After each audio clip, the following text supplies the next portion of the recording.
Good morning. 2019, what a fantastic year it was. Exciting, I think. It was also messy. It was sort of a good mess, wasn't it? What do you think? I'm sure that 2020 will be even more exciting and messy. It's going to be messy financially.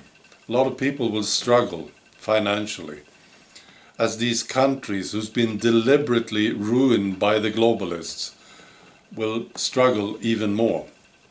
And then the euro. It doesn't look good. I will talk about this. And a lot of people are watching the UK now. It's important what's happening in the UK. Very important. I love the UK, I do. And there was this comment from Frans Timmermans.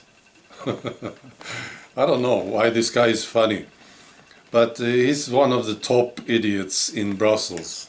He said to the UK, he said, "You'll always be welcome back." Of course they are welcome back.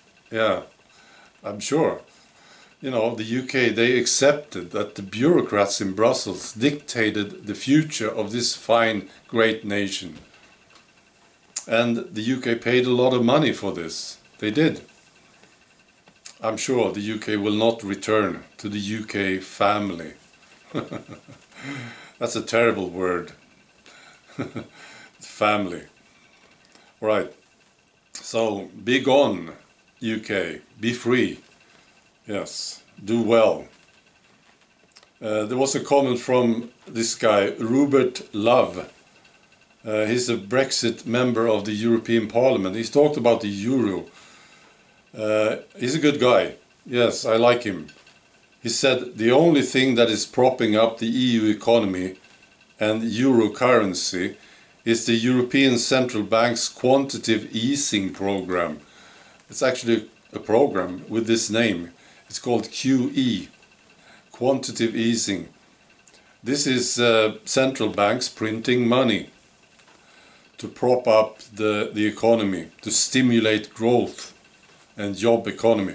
And it's massive. It's been massive lately. Since 2015, the European Central Bank has bought around 2.1 trillion euros worth of assets to help the economy. Wow, that's a lot of money. That's 1.8 trillion pounds. He says, this guy, Robert, the euro is destined to fail and would have failed by now if it wasn't for this massive central bank quantitative easing. He said it is the sort of thing third world dictators used to do shortly before they descended into chaos. He's right, you know. Yeah, it doesn't look very good for the euro. And maybe 2020 will be the year when it finally collapses. It's possible. So it's going to be bad. My recommendation for anyone living in these countries, anywhere actually, is don't spend your money on useless, unusual things. Spend it wisely and make a lot of money. Save them. Don't spend your money on gambling, for instance. What a waste this is. Yeah. And then Boris Johnson. You know, I like this guy. I do. And I'm getting more and more optimistic about him. I think maybe now he's becoming comfortable with this new situation in the UK Parliament. With all these crazy people gone. And he has this nice, very nice majority now. Yeah. He's adjusting to this. Yeah, it's good. And I'm optimistic. He said the other day, he warned that migrants would be sent back if they crossed the English Channel to the UK. There's been a lot of this. Yeah. There was one day nearly 100 people taking these small boats crossing the channel from France, you see. And Boris Johnson, this is what he said: you will be sent back. Some people didn't like this comment from Boris Johnson. They said it was inflammatory. Wow. And misleading. Yeah. All right. Yeah, I actually want to congratulate the UK for what happened during 2019. It was fantastic.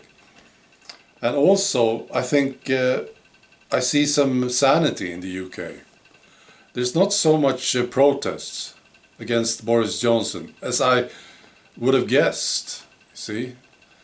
So maybe the UK citizens are better in accepting a defeat than the United States Democrats are.